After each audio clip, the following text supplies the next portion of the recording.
Bonjour à tous et à toutes téléspectateurs de la 7prod TV amis internautes nuyu naa leen bu baax a baax di leen ziar di amati ak kontaante saa su ne comme ni ñu koy defee léegi chaque 15 jours ñu ñëw ci seen émission santé à tout prix ñu defam ko ak docteur Diabaté ci les maladies gynécologiques féminines tey ñuy wax ci les maladies génitales masculines feebar yi dal xale yu góor yi lan moo leen di faral di dal mu nekk fi loo xamante ne aussi c'est trop particulier dinañ waxtaan ci lépp loo xamante ne c'est maladie gynécologique. Autant pour moi c'est maladie génitale masculine dinañ wax ci infection sexuellement transmissible yi dinañ wax ci infection urinaire yi dinañ wax aussi ci li nga xamante ni mooy infertilité ak docteur Diabaté maa ngi koy nuyu bu baax a baax di ko ziar. moom tey thème bu am solo boo xamante ne ça touche tous les hommes presque les maladies génitales masculines dama koy bàyyi d'abord mu nuyoo wax ñu parcours am pour ñi nga xamante ne xamuñu ko. sallallahu ala muhammadin sallallahu ala muhammadin. sallallahu ala muhammad sadil lisani nawir janani safi amani wazid baray assalamu alaikum mes chers internautes mes chers amis soxna Roqaya maa ngi lay nuyu bu baax a baax di nuyu itam suñu xarit yi nga xamante ni ñoom ñoo suivre télé bu mag bi nga xamante ni mooy 7-3 di content loolu encore une fois ci ñëw bi ngeen ñëw une deuxième fois seet si ñu. Alors, ci sama présentation, je suis délégué médical de profession. Alors, li tax nag turu docteur Diabaté bi nit ñi diñu ko wooye mu dem ba si boobu fi mu ne mënatuñ ci dara mooy que ne xam nga nit ñi ñoom soo leen defal ay traitement yu mucc ayib ci feebar yu bëri yi daal nit ñi ci pathologie yu bëri alors ba nit ñi di ci gis résultat di la booleeg ñeneen yow rek lañu jàpp ne yaay seen docteur donc turu docteur Diabaté bi noonu la en fait juddoo. Alors maintenant par rapport à son parcours en fait def naa ay études ci wàllu délégation médicale ci benn école bu mag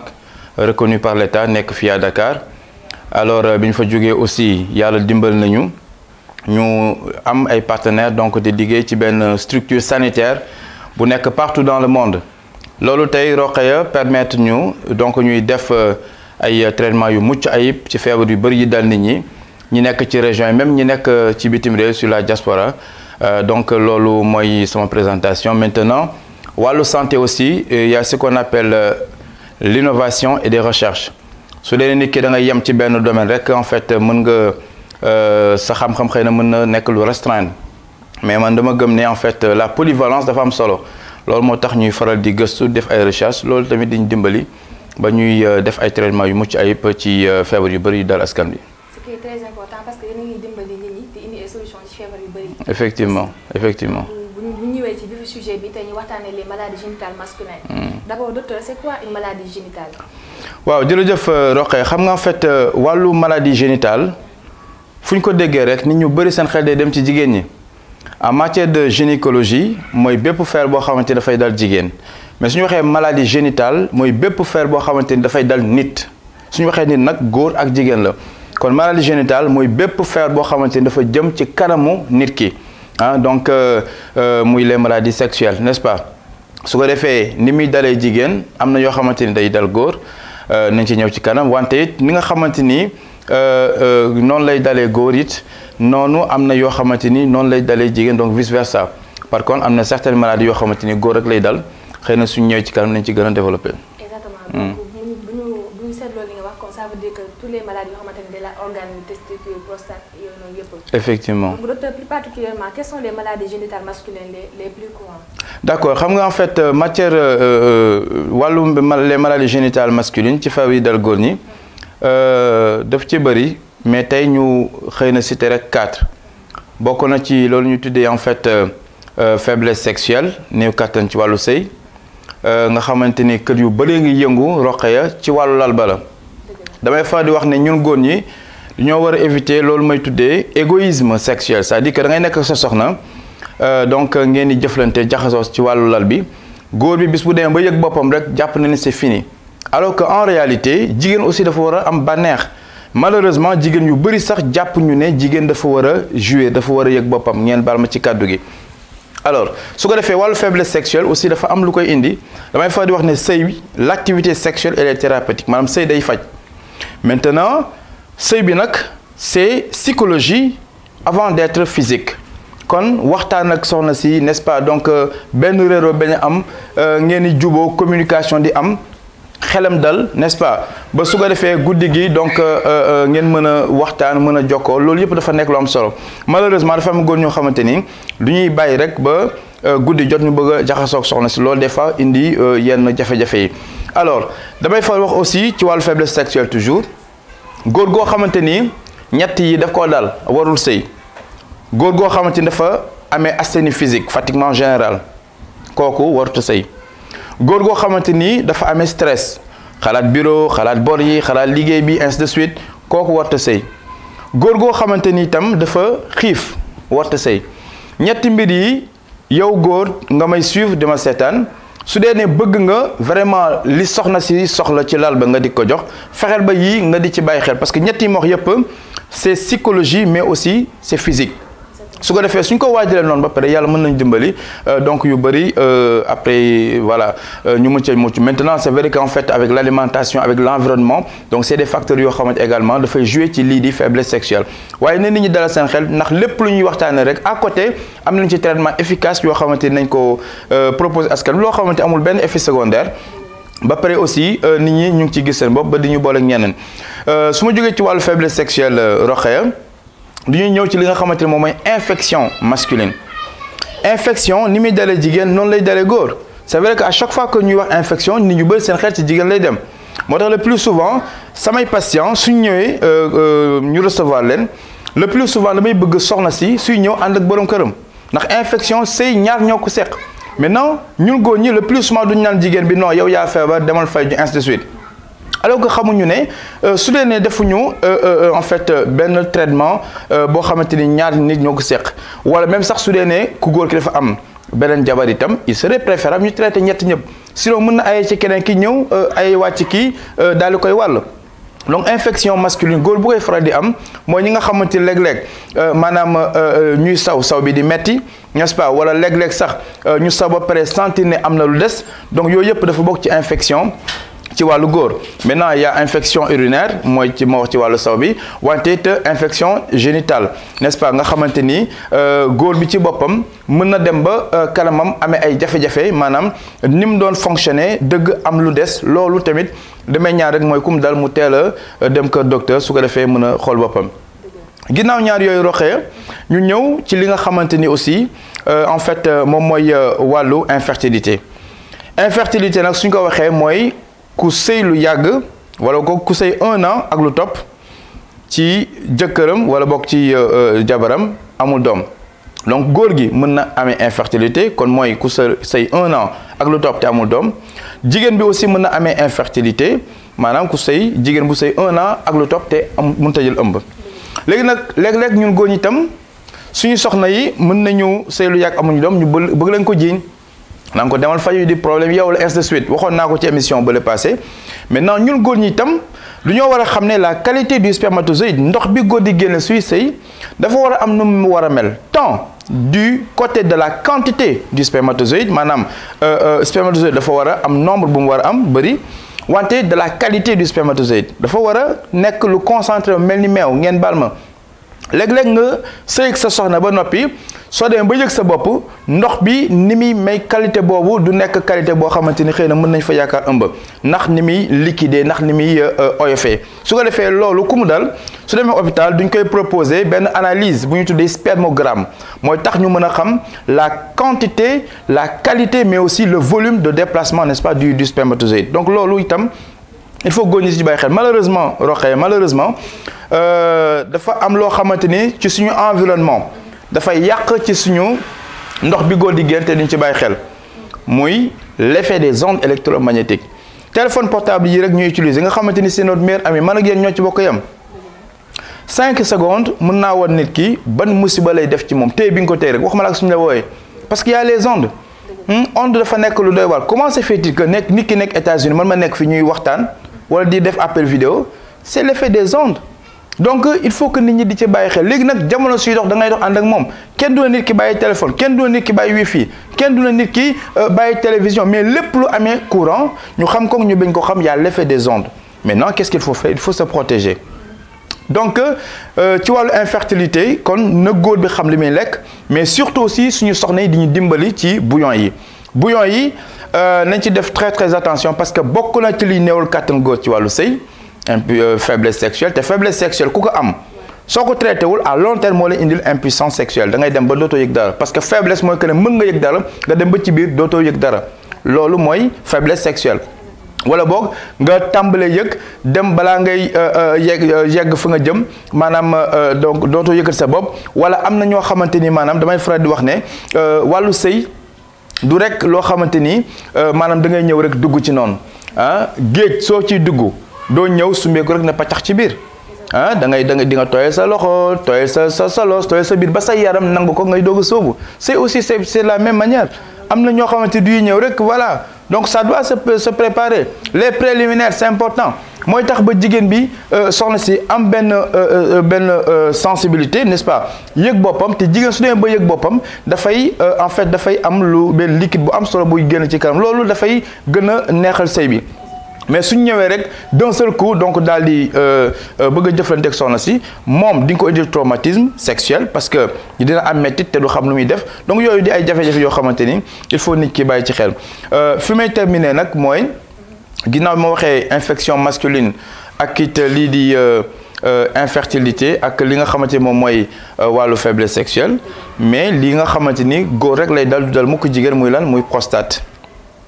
prostate soxna Roqee dafa nekk loo xamante ni góor rek lay dal pourquoi muy dal góor parce que prostate ne nit ñi xam ne organe la bu nekk ci góor comme ni lii nga xamante mooy pancréas nekkee ci nit te war a dimbale nit ki ba muy defaat benn liquide bu ñu tuddee insuline boobu mooy tax ba suukar bi nekk ci yaramu nit ki mu di ko génne su dee ne bokk ci su dee ne yaram bi li mu soxla ci suukar itam donc insuline bi moo ko koy jox kon insuline dafa nekk lu am solo te pour mu fonctionner il faut que pancréas bi nekk dans un bon état alors de la même manière aussi comme organe estomac kon yooyu ay organe la kon prostate aussi organe la bu nekk ci góor du nekk mukk ci jigéen waaw léegi nag lan moo tax nit ñi di amee góor ñi di amee jafe-jafe pourquoi ñu wax ne feebar góor la parce que prostate déjà il faut ñu xam ne c'est le gonflement n'est-ce pas donc de la vessie tout simplement à l'âge de l'adolescent maanaam nit ki su nekkee waxambaane il faut mu xam ne en fait naqam bi forme naq bi dafay nekk comme balu golf xam ngeen ne bal bi dafay ndaw d'accord maintenant nit ki soo amee 35 ans 40 ans jëm kaw par rapport ak entretien physique yi muy am par rapport aussi ak hygiène de vie bi muy am mais par rapport ak activité sexuelle bi muy am loolu mën na tax ba naq bi di gën a gonfler donc jóge ci balu golf dem ba ci balu tennis su ko defee ñëpp xam nañ balu tennis moo ëpp balu golf su ko defee donc gonflement boobu mën na tax ba nit ki donc amee jafe-jafe ci wàllu prostate alors léegi nag góor bi dafa war a di bàyyi xel yenn yi muy maa ngi ñaan suñu mbokk góor nañuy éviter di maanaam téye seeni saw ba ci jigéen ñi aussi parce que ku koy faral di def noonu su yàggee mën na indil incontinence urinaire maanaam ñi nga xamante ni nañ dem ba à certain moment dootu ñu mën a téye seeni saw def naa ko émission mu ngi sama chaîne YouTube alors mais surtout ku góor ki war na fexe ba en fait lépp loo xamante ni mu ngi koy jëfandikoo mu jëm wala boog lépp lu mu constaté mu jëm ci li nga xamante ni moo jëm ci wàllu kanamam moo xam les testicules moo xam aussi li nga xamante ni moom mooy donc l'organe génital n'est-ce pas pénis bi et tout mu fexe di ci bàyyi xel parce que si ñu prostate toujours damay faral di wax ne la prévention dafa am solo nit ki yóbbu sa bopp hôpital moo gën ñu la jaga-jaga te di la yóbbu te nit ki feer bu mu ci mënti doon su dee ne xam nga les symptômes mën na la dimbali ba en fait nga daal di ci mën a jël say matukaay donc képp koo xamante ni yow miy góor di ñu suivre su dee da ngay sentir ne sooy tur ndox bi maanaam sooy saw dafay faral di tàng wala léeg-léeg pour mu génn c'est tout un problème wala léeg-léeg ngay saw sax muy ànd ak deret wala léeg-léeg nga dem ba sëy ak sa soxna manu bi di génn ànd ak quelques gouttes de sang attention voilà quelques symptômes ci li nga xamante moom mooy prostate su ko defee nit ki su ko teelee xam teel ko dem seeti boppam n'est-ce pas donc yàlla mën na koo dimbali ba vraiment du yàgg ci yenn stade yi sinon après cancer de la prostate et loolu après soo moytu mën nañ defal intervention na nit ñi dalal seen xel nag parce que yëpp bokk na ci traitement yi ñuy def Roqeya. déjà sax prostate dafa bëri léegi. parce que da ngay dem à 50 ans. nga gis ne maladie bi ñu commencé di gën a bëri chez les hommes. te aussi maladie nga commencé système yi déjà fa nekk ay feebar yoo xamante ne yem ko ci santé. mais ça dépasse ça dañu nekk problèmes sociaux. effectivement jigéen boo xamante ne mënut a am doom. dañ naan wax ci moom la. ñun takkal ko wuju mais dinañ xam ne tey jii. ci moom mais ci jëkkër ji. donc dafa nekk loo xamante ne c'est très important góor yàlla mën cee bàyyi xel. effectivement donc docteur yenn signe ak manifestation mooy wane ne tey jii am na nga maladie génitale. parce que tamit di mën a différer d'une maladie à une autre tey jii. peut-être infertilité wala faiblesse sexuelle. prostate yëpp mën na am ay signes différents. mais lan mooy signes yi nga xamante ne mooy signe général yi wane ne am nga maladie génitale. d'accord ci wàllu prostate je pense que ne jot naa ci expliquer tout à l'heure maintenant wàllu infection bépp góor boo xamante ni yaa ngi joteeg sa jabar ngay seq ak moom ngay sentir ne li nga doon yëg ci sooy joteeg soxna si mu ngi commencé wàññeeku. attention teelal jug sa bopp xamal ne yaa ngi dugg ci wàllu faiblesse sexuelle donc yooyu ay symptômes la wala boog nga doon maanaam soo doon joteeg soxna si peut-être mu doon durer 30 minutes nga dem ba léegi peut-être 15 minutes rek nga gaaw a yëg sa bopp attention yooyu c'est des signes yoo xamante ni nit ki su ko amee rek faiblesse sexuelle donc dafay daal di ñëw te nee naa sànq ku amee faiblesse sexuelle su ko fajul après da koy indi ci impuissance sexuelle alors te xam ngeen ne soxna yi suñuy xarit lañ mais xam ngeen ne Rokhaya damay fay wax souvent samay émission yi may def que ne suñuy soxna dépense mën na manqué ñu muñ ko mën nañu wàcc du ñu nekk en bonne humeur yuuxu et tout ñu muñ waaye lal ba si ça ne marche pas rek coow lay daal di tàkk kër yu bëri nga yëngu man je reçois beaucoup de femmes ñu bëri di am jafe-jafe ci fan woowu problème ba ca lal ba la ah suñ ko waxee nag moom voilà nit ñi naan waaw docteur lu ñuy wax ne ainsi de suite ah il faut nit ñi xam ne sëy dafa am solo et puis c'est thérapeutique sëy dafay faj la preuve Rokhaya ñetti façon jigéen yi may waaj a wax. jigéen yoo xamante ni c'est des veuves ñi seen jëkkër gaañu wala jigéen yi nga xamante ni du ñoo sëy ba divorcé wala jigéen yu nga xamante ni ñu ngi seen bu mu sëy sax waaye seeni borom kër dafa voyage sori yàgg fa lool ñetti façon jigéen yi soo xoolee le plus souvent day am feebar yu sew yu ñuy jàmbat ndigg luy metti tànk yu metti naq yu metti ainsi de suite mais en réalité femmes yooyu dafa am lu leen manqué li leen manqué mooy activité sexuelle sëy bi moo leen manqué donc loolu dafa nekk yu am solo yoo xamante jigéen ñi ñu ngi koy dund seen biir man lu bëri lañ may wax te mënuñu ko jooy fenn kon nag il faut góor ñi loolu ñu ci bàyyi xel maintenant ci wàllu infection góor boo xamante ni au niveau de la glande mooy kanamu ko góor ki loolu di nekk ci bopp bi donc li ko wër su dee ne léeg-léeg góor bi dafay gis ne dafay faral di amee déchirure di faral di dagg te du comprendre loolu si ñu infection la n'est-ce pas moo tax sa jabar su amee infection jàppale ko faj ko mais yow aussi fajaaleel parce que soo ko deful moom mën na faju ba wér yow nga am day wàlle su ko defee tamit loolu dafa nekk lu am solo par rapport aussi ak infection sànq je pense que wax naa ko wàllu infection urinaire ñi nga xamante ni du ñuy tuur ndox n'est-ce pas donc dem ba pare sax jàpp ne maanaam ñu sentir ne am na lu des wala léeg-léeg ñu toog ba mu yàgg am envie dem tuuri ndox suñu demee dara du génn wala tuuti mooy génn wala muy metti loolu dafa bokk ci symptôme infection urinaire su ma ñëwee ci li nga xamante ni nag mooy infertilité wax naa ne sànq koo xamante ni yaa ngi sëy ak sa soxna ndox bi dafa am nu mu war a mel ndox bi premièrement déjà soo ko téye nii rek dafa war a mel ni lu collé déjà par rapport à la couleur wax naa sànq comme meew la war a mel ba pare concentré loolu dafay baax góor ñi xam ko qualité bi ba pare aussi par rapport ak soo ko téye dafa war a mel ni lu collé am na ñoo xamante ne ndox bi daanaka du non seulement du collé mais aussi du weex comme noonu ma la expliqué su ko defee tamit nit ñi loolu nañ ciy bàyyi xel xam ne feebar bu yàlla wàccee Rokhaya am na lu ko mën a faj da nga naan kay yow mënoo ko faj wala boog malade bi wax ne amaguma chance tambe ki ko mën a faj ah moo tax man mënuma dégg ñu ne telle maladie ou telle maladie kenn mënu ko faj ah donc na nit ñi dalal seen xel bu baax te xam ne yàlla moom lu mu wàcc rek am na saafara voilà. déjà comme ni nga ko waxee à chaque fois tamit am na méthode préventive parce que lu am cause war na am mode de prévention. effectivement la prévention Rokhaya da cee am solo. bépp góor boo xamante ni bëgg nga mucc ci lii may wax les maladies génitales masculines del faral di noppalu. léeg-léeg di nga gis ñoo xamante ni du ñuy daw rek voilà activité mais c'est bien yëngu bi c'est bien mënut a ñàkk loolu tax yàlla wàccuñ fi waaye aussi des fois del sàcc sa bopp di noppalu asthénie physique mooy fatiguement général baaxul dafay am yu bëri yoo xamante da koy wàññi ci góor muy benn wante aussi nañuy fexe bay moytu stress tey jii soxna Rokhaya ku lay teg stress à côté moom mu ngi dundam kon bu ko kenn nangu du ci góor du ci jigéen stress baaxul pourquoi parce que dafa am benn hormone boo xamante ni moom lañ tuddee la sérotonine n'est-ce pas donc benn hormone la boo xamante ni mooy tax ba li déclenché nit ki di amee bànneex wala li déclenché nit ki di amee naqar tristesse loolu moom mooy hormone boobu nga xamante moom mooy la sérotonine nga xamante ni en fait dafay tax ba nit ki di amee stress su ko defee loolu tamit il faut que nit ki di xam ne am nañ solution yoo xamante ni pour ñu mu intéressé n'est-ce pas mais surtout dafa am loo xamante ni il faut que góor bi di ci bàyyi xel muy wàllu l'alimentation lekk bi damay fa di wax ne Rokhaya li ñuy lekk suñu fajul médicaments yi ñooy wëlbatiku doon suñuy lekk xam nga ndax da ngeen wax ji maanaam lekk daf ñu war a faj su dee ne fajuñu rek ci hôpital la ñuy dëkk et vous savez très bien que y a des effets secondaires médicaments day am effets secondaires na ngeen dalal seen xel nag traitement yi ñu def yëpp ñun c'est avec des produits bio naturels qui n'ont aucun effet secondaire tout le monde peut l'utiliser et puis c'est certifié aussi certifié par des organismes internationaux loolu moo tax tey ñuy toog fii defal nañu traitement ñi nekk ci région yi ñi nekk en fait ci bitim réew parce que lépp lu ñuy def aussi donc ko vérifier da ngay gis ne li ñuy wax ni fu leer lañ ko teg Rokhaya donc ginnaaw ñaar yooyu na nit ki aussi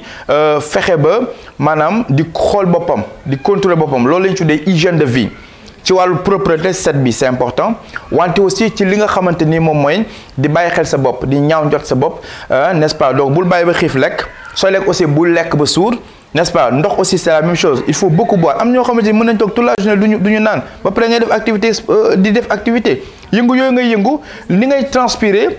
xamal ne sa yaram mu ngi joxe mais yow joxoo ko dara donc di faral di naan dafa nekk lu am solo mais aussi di faral di noppalu reposer maanaam nelaw le sommeil dafa nekk aussi lu am solo parce que xam nga moteur oto su dee amul moteur rek du fonctionner te nit ki moteur am moom la ñuy tuddee donc en fait le cerveau te cerveau bi ci boppam suy nit ki di nelaw ci lay mën a reposer yi daal ku ci bàyyi xel et surtout suñu environnement gis nga Rokhaya dama la jox benn exemple ndaw c'est pas pour rien que au village ma di leen nuyu bu baax a baax ñi suñu mbokk yi nekk village bi campagne su ngeen xoolee ñi fa nekk ci wàllu góor ñi mën nañ sëy ba am 60 ans 65 ans di doxal bu baax di am ñeenti soxna di doxal bu baax ci lal bi di am njaboot et tout xale yu góor yi nekk campagne aussi di dëgg di dox lu yàgg te duñ sonn fii tey jéemal nga doxloo kenn rek ci benn distance bu ndaw xale bu góor danaan man dama sonn ainsi de suite pourquoi wala boog léeg-léeg faiblesse sexuelle wala léeg-léeg nga dégg wàllu infertilité ci wàllu góor pourquoi y a un pourquoi le pourquoi c'est que environnement yi ñoo wute entre ñi nekk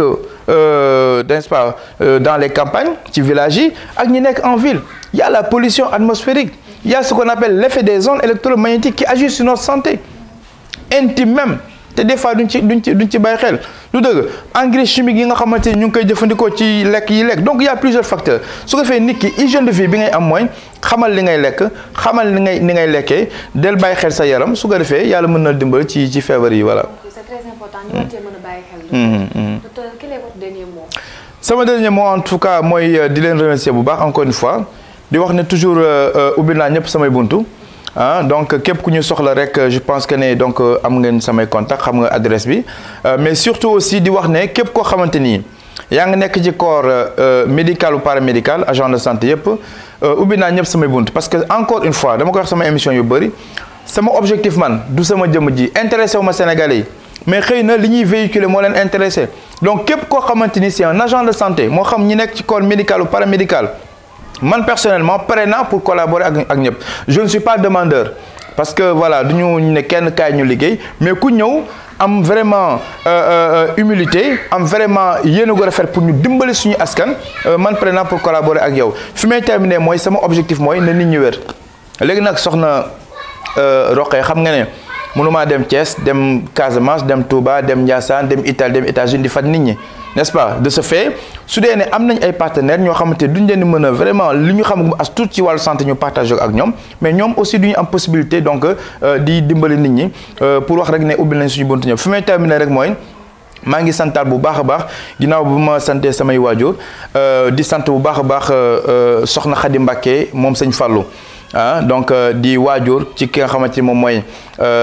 sëriñ maam Cheikh Sarr di waajuru ki nga xamante mooy sëñ Fallou Sarr Diazak nga xam ne màggalu Kazu Rajab gi ñu génn seen kër laa dal moom soxna maam Khady Mbacké di doomu sëñ Fallou ma fa doon def consultation gratuite consulter nit ñi donc di leen may ay garab et tout lépp aussi pour jàppale askan wi rek pour que nit ñi xam ne suñu objectif mooy assister nit ñi jàppale leen taxawu leen di ubbil ñëpp suñu bunt encore une fois di leen nuyu bu baax di leen encourager jërëjëf et à très bientôt incha allah. am na solo docteur ñu ngi lay remercier encore bu baax a baax disponibilité bi ak métti doon saa su ne bu ñu ànd ak yow merci beaucoup docteur. jërëjëf merci. donc téléspectateur 7proof TV jaajëfal naa leen bu baax a baax jaajëfal ki nga xamante ne moom lañ àndaloon tey docteur Diabaté nekk ko nga xamante ne à chaque fois il est disponible pour la population ñu doon waxtaan ak moom tey ci li nga xamante ni mooy les maladies génitales masculines donc xam ngeen déjà la moo koy indi am na plusieurs causes yu koy mën a indi mais li ci gën a am solo mooy ñu essayer ko prévenir def tout ba si ñi nga xamante ne jàng ngeen ko fii boo leen ko amee ngeen essayer ñu traité ko ci teel te aussi dafa nekk problème moo xamante ne ça touche toute la population parce que duñu ne góor kese parce que bu ñu waxee en général on dit le couple bi nañuy wax donc nag c'était tout pour aujourd'hui ci seen émission santé à tout prix je vous conseille aussi bu ne amee ay thèmes yu nekk et priorité ngeen ko bind ci commentaire yi ñu ko mën a travailler ak yéen parce que loolu mooy suñu yitte santé à tout prix c'est pour vous par vous et avec vous à mardi prochain incha allah.